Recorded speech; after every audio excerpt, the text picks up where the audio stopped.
Good afternoon, students. Welcome to History class. We are reading chapter 5.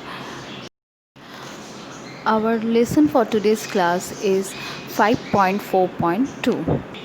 In the last class, we read about Babur and Humayun.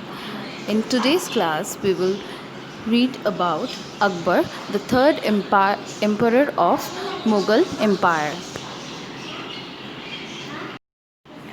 Jalaluddin Muhammad Akbar was ascended to the throne of Mughal Empire at the age of 14. He began his military conquest under the tutelage of a regent, that is military commander Bairam Khan. And after that he claimed his imperial power and expanded the Mughal Empire. Known as much for his inclusive leadership style as for his warmongering, Akbar ushered in an era of religious tolerance, appreciation of the arts. The kingdom that Akbar inherited from Humayun was a collection of frail fiefs or lands. But under the regency of Bairam Khan, however, Akbar achieved relatively stability in the region. As you can see in this picture, the portion that is marked with purple color was the land or the territory of Mughal Empire during Humayun's rule. And Akbar expanded this territory to the regions that are marked with yellow. Let us look into detail. During Akbar's reign, the Mughal Empire tripled in size and wealth. Akbar, we can say, was a cunning general and he continued his military expansion throughout his reign. By the time he died, his empire extended to Afghanistan in the north,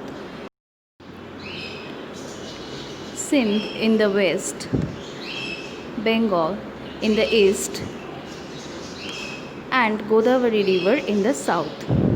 So you can see Emperor Akbar had brought almost 2/3 of the Indian subcontinent into an empire. Now, while discussing about Akbar's military expansion, the first thing that we need to know is Second Battle of Panipat. At the time of his ascent to the throne of Mughal Empire, Akbar's empire encompassed Kabul, Kandahar, Delhi and parts of Punjab. But the Afghan Sultan Muhammad Adil Shah of Chunar had designed on the throne of India and planned to wage a war against the Mughals. His Hindu general, Samrat Hemchandra Vikramaditya, or as we know him, Hemu, led the Afghan army to capture Agra and Delhi soon after Humayun's death in 1556. The Mughal army faced a humiliating defeat and soon they receded, their leader, Commander Tardi Beg, absconding. Hemu ascended the throne on October 7, 1556 and established Hindu rule in North India after 350 years of Mughal imperialism. So you see, during Humayun's rule, Humayun was defeated by Sher Shah Suri and he was forced to live in exile. When he returned back after his death, he ascended the throne and he ruled for just 1 year. And on that very year, on 1556, after Humayun's death, again the situation was very critical for Mughal emperors. Why? Because Akbar was very young then, and taking advantage of that situation, this Hindu ruler Hemu ascended on the throne of Delhi. Now, on the direction of his regent Bairam Khan, Akbar declared his intention to reclaim his rights to the throne of Delhi. The Mughal forces moved to Panipat through Thaneshwar and faced Hemu army in November 5th, 1556. So Hemu's rule was also not lasted for a long time. As on November 5th, 1556, he faced this Mughal army. As Akbar was very young then, this battle was led by his military commander Bairam Khan. The second battle of Panipat marked the beginning of the days of glory for Mughal reign in India. Akbar sought out to end Afghan sovereignties that might be claiming for the throne in Delhi. Akbar not only secured his position by defeating Hemu and removing him from the throne of Delhi, he also defeated all other probable competitors of him, like Sikandar Shah Sur, who was Sher Shah Suri's successor. He was driven out from North India to Bihar and was subsequently compelled to surrender in 1557. Another Afghan contender to the throne, Muhammad Adil, was killed in the battle the same year. Others were compelled to flee Delhi and neighboring regions to seek refuge in other states. So you see, from the very beginning of Akbar's rule, he tried to consolidate his position as the ruler. He not only secured his throne, he also tried to expand his territory. How? Let us see. Akbar dedicated the first decade of his rule towards expanding his empire under the regency of Bairam Khan. Under the leadership of Bairam Khan, he captured many places like Ajmer, Malwa. He also captured Lahore, Multan, and major centers of Punjab. Ajmer brought him to the doorway of Rajputana. Rajputana at that point of time was another very important state, and it was very important to capture that state if you want to be very powerful ruler of the time. He also claimed the Gwalior fort from the Sur rulers. He conquered Gondwana in 1564 from the minor ruler Raja Veer Narayan. Now, as I said, that Rajputana was a very important piece of land that needed to be captured to extend Akbar's territories. So what he did, having consolidated his supremacy over most of the north and central India, Akbar turned his attention towards Rajputana. He presented a formidable threat to his supremacy. He had already established his rule over Ajmer and Nagaur. Beginning in 1561, Akbar started his quest to conquer Rajputana. He employed many strategic techniques to make Rajput rulers submit to his rule. So most of the rulers submitted to his rule. But the only ruler who refused to submit was Sisodia ruler of Mewar, whose name was Uday Singh. Now this was a problem for Akbar, as he designed to establish as Akbar wished to have unquestioned supremacy over Rajputana. It was very critical a problem for him to get this conflict from Uday Singh. So what he did in 1567, he attacked the Chittorgarh fort in Mewar that represented a key strategic importance towards establishing rule in Rajputana.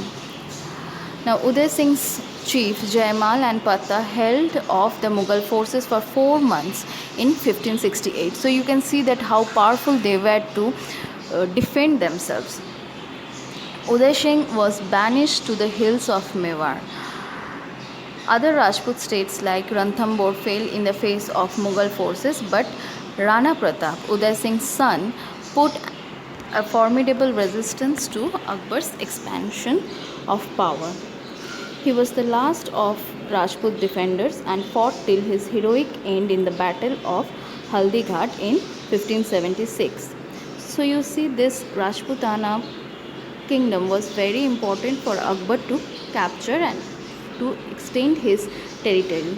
But Uday Singh and later his son Rana Pratap gave him a formidable resistance. And you see from 1568 till 1576 there was this tussle going on between Akbar and Uday Singh and his son. But later it was Akbar who won the battle, and this battle is very important as Battle of Haldighat in 1576, as it gave him the complete control of this region called Rajputana. Now after this victory over Rajputana, Akbar brought many other states into his territories like Gujarat in 1584, Kabul in 1585, Kashmir, Sindh, Bengal, Kandahar within Mughal territory. The Mughal army led by General Mir Mosam also conquered parts of Baluchistan around Quetta and Makran in 1595. Now, in 1593, Akbar set out to conquer Deccan territories, that is, in the southern region of India. He faced opposition to his authority in Ahmadnagar and attacked the Deccan state in 1595. Chand Bibi, the regent queen, offered formidable opposition but was forced to concede defeat, ultimately having to give up Berar. By 1600, Akbar had captured Burhanpur, Asigarh Fort, and Khandesh. So you see, from the time he was ascended on the throne of Mughal Empire at Delhi, he spent most of his time to increase. Although he faced some serious opposition from Uday Singh, then his son Rana Pratap, and again while conquering the Deccan territories, he faced opposition from this lady called Chand Bibi. But ultimately, he was successful to increase his territory and bring these regions like Rajputana and then Berar, these Deccan territories, in his control. So, achievements of Akbar is not limited to military expeditions. Akbar is perhaps most famous of the Mughal rulers. He not only expanded the territory inherited from Humayun but increased the central authority and tried to unify India culturally. He was famous for holding courts with religious scholars throughout the empire and even trying to merge the religions, creating what some would consider a religion of his own that would later be called Din-e-Ilahi, the religion of God.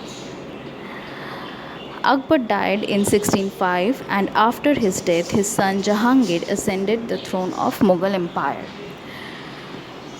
So now you have to open your history book and read section 5.4.2 about Akbar, which you will find in page number 41. If you have any query, you can send it in the class hours in the given mail ID. Thank you.